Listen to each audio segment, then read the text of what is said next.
Hello, and welcome to my talk about compassion in healthcare. My name is Sue Robbins, and I'm the author of the book Bird's Eye View, which are stories of my life lived in healthcare. It features my experiences as a dropout nursing student, the mom of a teenager with Down syndrome, and a recent breast cancer patient.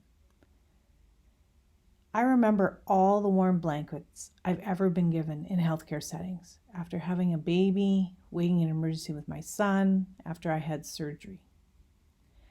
This talk is called All the Warm Blankets because I consider warm blankets to be a metaphor for all the kindnesses I've seen in healthcare. Warm blankets can take the form of careful words, or a gentle touch, or a thoughtful gesture.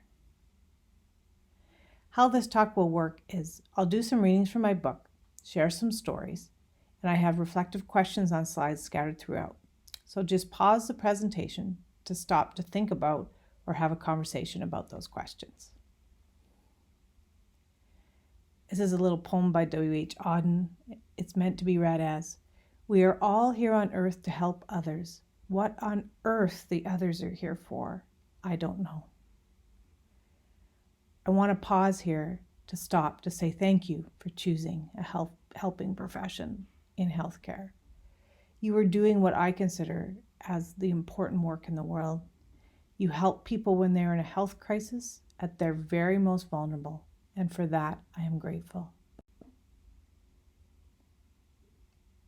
Here I want to talk about privilege. The key to being a compassionate health professional or human being in general is to find empathy for people who are different than you. If you grew up white, suburban, middle class, and you encountered me as a patient, I might remind you of your mom because I am white, suburban, and middle class too. You might feel empathy for me because we have these things in common. But what is a real challenge, I think, for people is to feel empathy for people that don't have as much in common with you as I might. But the key to empathy is to consider the different perspectives and how it might feel for patients who are different than you, people who are a different color than you, people who are new immigrants, folks who don't speak English as their first language, older people, disabled people, people who are homeless, people who live with addiction, people who have mental health issues, people who are LGBTQ. In fact, most of the people you encounter as patients will in fact be different from you. That is the nature of healthcare, for healthcare serves everyone. And today, while I'm going to speak about my own experience, I can only speak to my own story and nobody else's. And I want you to keep the idea that empathy is your superpower and that every single patient deserves your empathy, no matter their circumstances, front of mind as I go through this talk. This will be one of your greatest challenges in healthcare. And it's not about mastering a skill or a task, because really what healthcare means, it means caring for people, all people. And your empathy is indeed your superpower. This is a photo of Kathy Reed. She's a nurse practitioner at a children's hospital in Edmonton, Alberta. And she's pictured here with my son Aaron when he was about 6 years old. I love the connection you can see in this photo between the two of them. When I say we're all in this healthcare experience together, I mean that patients and families and health professionals, we all need each other. We're all connected by our relationships. So it's about getting beyond us and them and really getting to the other side of that. And you might be surprised about how much patients end up caring about you too. And really, that's where the humanity in healthcare lives, us caring about each other. I use the word compassion a lot because I think it is a nice broad term that encompasses any action that is taken that demonstrates empathy. So compassion is an action that's taken to demonstrate empathy again. For instance, kindness, gentleness can be actions, but empathy is no good if it is not demonstrated. I mean, patients do not know that you care about them unless you demonstrate that you care about them through your actions, because we're not mind readers. And some of these actions might include listening and validating feelings, a gentle touch on the arm, a small gesture like getting someone a warm blanket. So my first reflection question is this: what are the differences between these terms to you? So you can just pause the presentation here and have a talk or write something down, however you want to handle it. But I've got the various words: empathy, sympathy, compassion, kindness, gentleness, tenderness, grace, care, humanity, and love. So what role do these words play in healthcare? And just a note, there's actually no answer key here. There's no right answers here.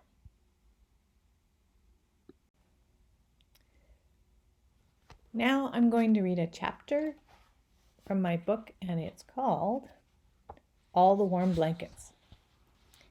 It begins with this poem called Late Fragment that was written by Raymond Carver as he was dying from cancer.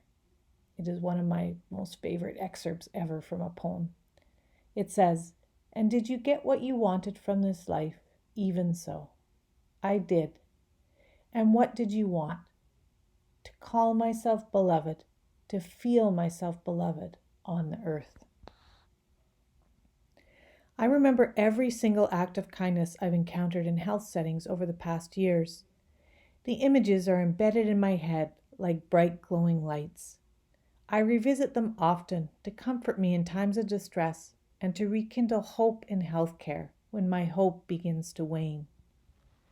At 4 a.m., when I am dozing in the chair beside my son in the emergency room, I am grateful for the nurse who covered me up with a warm blanket. The warm blankets are my symbol for kindness in healthcare, and they mean the world to me. There are so many ways to share simple acts of kindness, even in the public spaces in hospitals. I can think of the senior administrator who always lets patients and families in and out of the elevators first, the nurse who allows patients or families to bump in line in front of her in the coffee lineup, people who make eye contact and smile at patients in the hallway, comment on cute babies in the elevator, and hold doors open for strollers and wheelchairs. Any staff or student who take the time to help a lost patient or family. Even better, staff who escort lost folks directly to their destination in the hospital. If every staff member and student committed to doing one simple act of kindness every single day for a patient or family member in the hospital corridors and lobbies, imagine what kind of environment would be created in what is often a rushed, stressful, and confusing place. Really, anybody working in a healthcare setting, parking lot attendants, cafeteria cashiers, receptionists, clinicians, have choices to make in every encounter with a patient, a dozen times a day. Do they respond neutrally because they're hiding behind professionalism? Do they respond with cruelness to assert their power over the vulnerable patient? Or do they respond as a healer with demonstrated compassion for those people they signed up to serve? Demonstrated compassion translates into acts of kindness. One day, the occupational therapist who supported Aaron when he was a toddler looked me in the eye and unexpectedly said, "You are doing a great job as Aaron's mom." I responded to her sentiment by bursting into grateful tears. Then there was the OR nurse who ushered me out the door after Aaron was anesthetized for surgery. She put her hand on my shoulder and said, "Don't worry, we will take very good care of him for you." A mammogram technologist stroked my arm while I was administered the sharp freezing for my breast biopsy. Later, she tenderly brushed my hair when it fell into my face, causing instant tears to well up in my eyes and slowly drip onto the green hospital pillow. Our family doctor once called me out of the blue just to see how Aaron was doing when he was going through a rough spell. This seems like a little thing, but it was a big thing to me. When Aaron was hospitalized with pneumonia, he was lucky enough to have an exceptional student nurse assigned to his care. She joked with him, high-fived him, and patiently sat with him on his bed while he took his inhaler meds. I later took the time to write a thank you note to her and sent a copy to her instructor. Even if the system doesn't reward kindnesses, it doesn't mean that we can't recognize and acknowledge tender care. During Aaron's hospital stay, the pediatric resident wrote his name on the whiteboard in the room so we wouldn't feel foolish if we forgot his name. A child life volunteer took the time to gown up to come into Aaron's isolation room to fix his video console. An aide stayed with my sleeping boy early one morning so I could run down to get a desperately needed cup of coffee. A nurse on the night shift tiptoed about with a flashlight, minimizing disturbances while making rounds. None of this is counted by hospital funders, but all of it matters to me. A kind matter often does not take more time, and it is also free. This is my call to the return of the old-fashioned notion of bedside manners. The simple stuff matters every single time. Kindness is not about being nice. It is a demonstration of compassion that is at the core of patient and family-centered care. We are all softened by compassion. It rubs out the hard edges in this messed up, beautiful world. Give us your kindnesses in any form they take. They are a salve for my wounds, if only for a moment.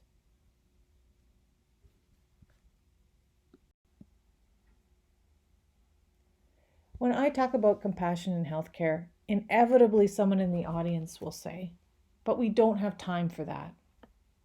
I'll tell a short story about once I presented about compassion and kindness in healthcare and patient-centered care to a group of pharmacy students who were in a doctoral program at the university.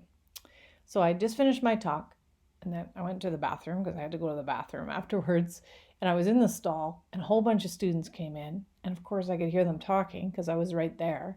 And they were talking about my presentation. And they were saying, well, that's all nice to have and nice to be able to do, but we don't have time to connect with patients and to do all these kindnesses for people. That's what they said. And I was kind of hiding in my stall, mortified. It made me very, very sad to hear them say that, to dismiss what I had said so easily. Because a pharmacist is also a healthcare profession, of course, and pharmacy is more about dispensing drugs. It is also about caring for people. So really, I guess the moral of the story is like the speaker can also hear you in the bathroom stall, so be careful what you say afterwards. But really, also, I want to talk to you about time. Dr. Betty Davies is a nursing professor at the University of Victoria, and I heard her speak once, and she was talking about the idea of a best practice healthcare professional. And she had a quote in her research that I'll never forget. It says, "It takes as much time to hang an IV with a smile than it does with a frown." This is a quote from the book Compassionomics. In a busy outpatient clinic, researchers measured how long it takes for physicians to hear and respond to patients when an opportunity for compassion arises. On average, it takes 31.5 seconds.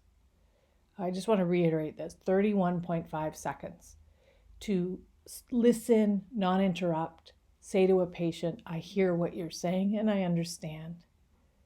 So the idea that compassion and demonstrating compassion takes more time, I'd just like to totally debunk that. Dr. Betty Davies also says that you don't take the time to be kind, you make the time because it's the important work that you do. So I have a reflection question that is about time.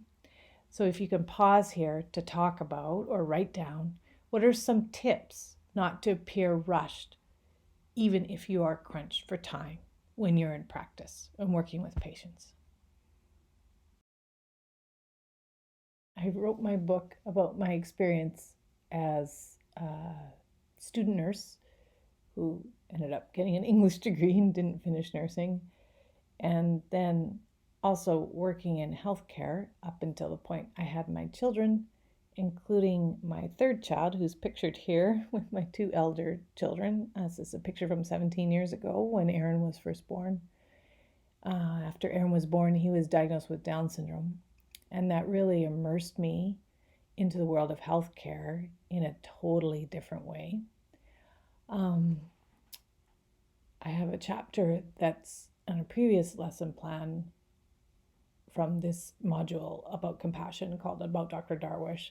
And it really sums up an experience with Aaron's pediatrician that was such a wonderful demonstration of compassion that it helped give our family the strength we needed to do what we had to do, to take care and love our son and live our lives to the fullest, which we still try to do today.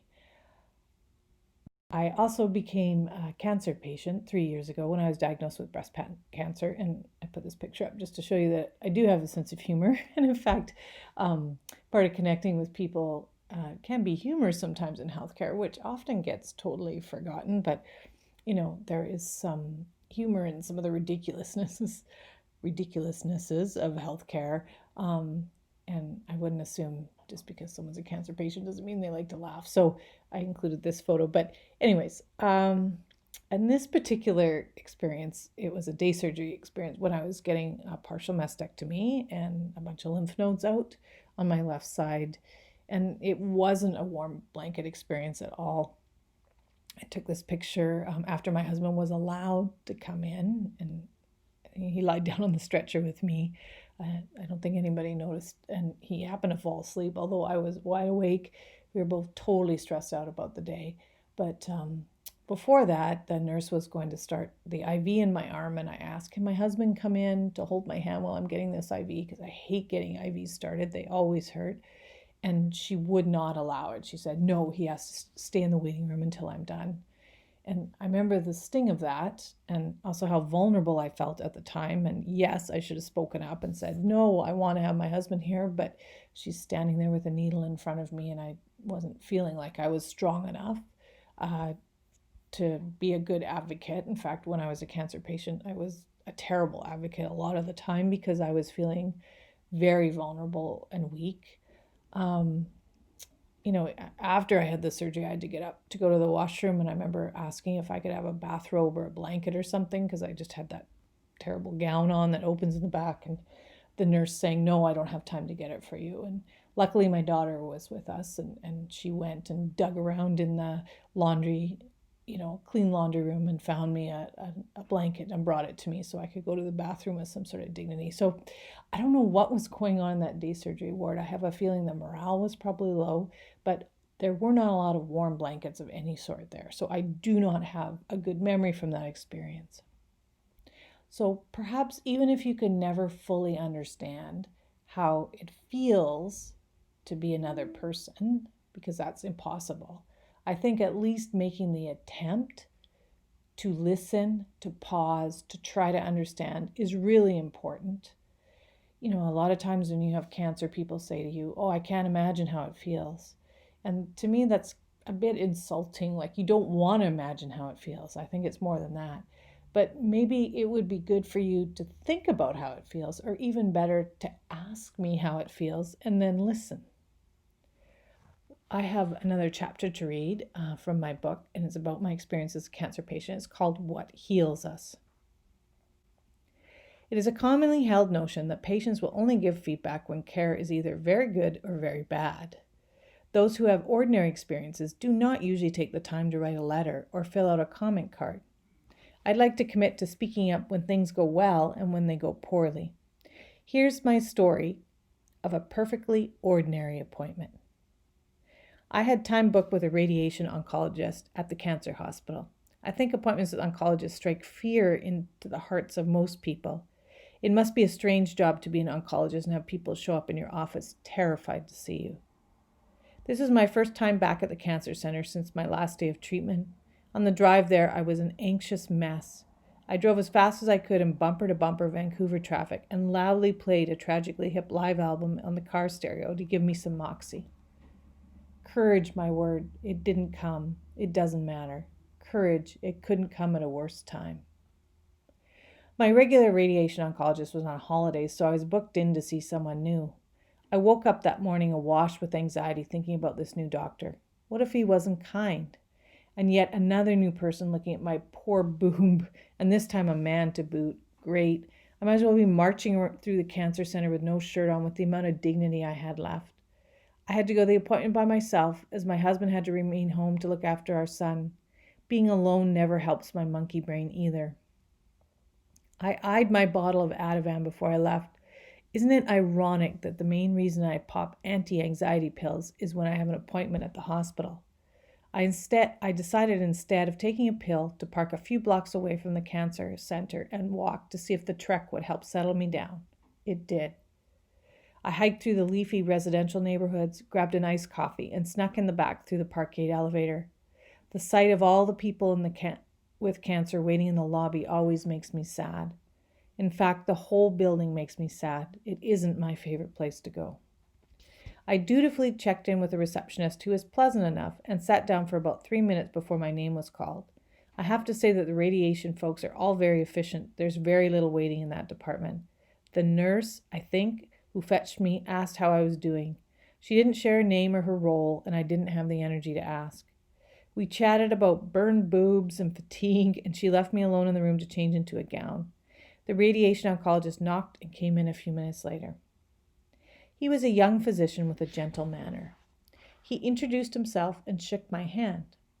He sat down in the chair while I was perched on the treatment table. I knew this was my last radiation oncology appointment, so I had my notebook with me with my list of questions for him. In total, he spent almost half an hour with me. He never glanced at the clock. He was both professional and friendly. He smiled and made eye contact. Except for my physical exam, he remained seated and clearly answered all my questions. It reminded me how important communication is for physicians. It must be challenging to read a patient when they first meet them, to figure out how to talk to them like they're not stupid, but in a way that they understand. Translating recurrence rates, statistics, and risk factors into layperson terms takes talent and skill. He wasn't rushed and didn't seem to be trying to wrap the appointment up in any way. I never felt like I was intruding on his time. He was there for me for the entire 30 minutes. He said a number of times, "If you ever want to come back and see us, just give us a call." He shook my hand again when he got up to leave. I walked back to my car feeling calm and relaxed. I felt as if I was taken care of, mostly because of how this young physician behaved and not what he did. His friendly, calm, unrushed manner turned what could have been a stressful and upsetting oncology appointment into a perfectly fine oncology appointment. I assert that the so-called bedside manner matters a lot. While our interactions might have been just an ordinary appointment, it meant much more than that to me. I've said it before, but it bears repeating. It is the little things, a handshake, a smile, patience, eye contact, a calm manner that means a lot to us vulnerable, broken patients every single time. Medicine might cure sometimes. It doesn't always heal. This oncologist was not only a specialist, smart and brimming full of medical knowledge, but he was a healer too. And right then, I mostly needed to heal. Cheers to all the healers out there who comfort and alleviate suffering just by holding space for their patients. Holding space is the ultimate demonstration of respect for patients. I strongly believe that it is these gentle folks who will help heal us in the end. My reflection question for that reading is, how can you humanize the experience for patients? And then an added bonus question is, how can you humanize the experience for you?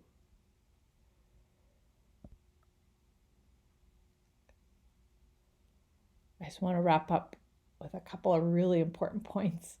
As I said in the reading, and I believe very much in my heart, it is the gentle hearts who will heal in the world. And this is an updated picture of Aaron. He's 15 years old in this picture, and he's standing with his sister Ella, who is now a graduated RN, and she works as a pediatric nurse in her local children's hospital. And Ella has a very gentle heart. And this is a bit of a spoiler if you happen to read my book, but I have to say that I wrapped up the book by talking about her and how important it is to have this new generation of clinicians come through who truly take the time to understand and listen to perspectives of people who are different from themselves and show compassion in their care. My last reflection question is this: if you could take a magic wand and describe what a kinder health system could look like for us all.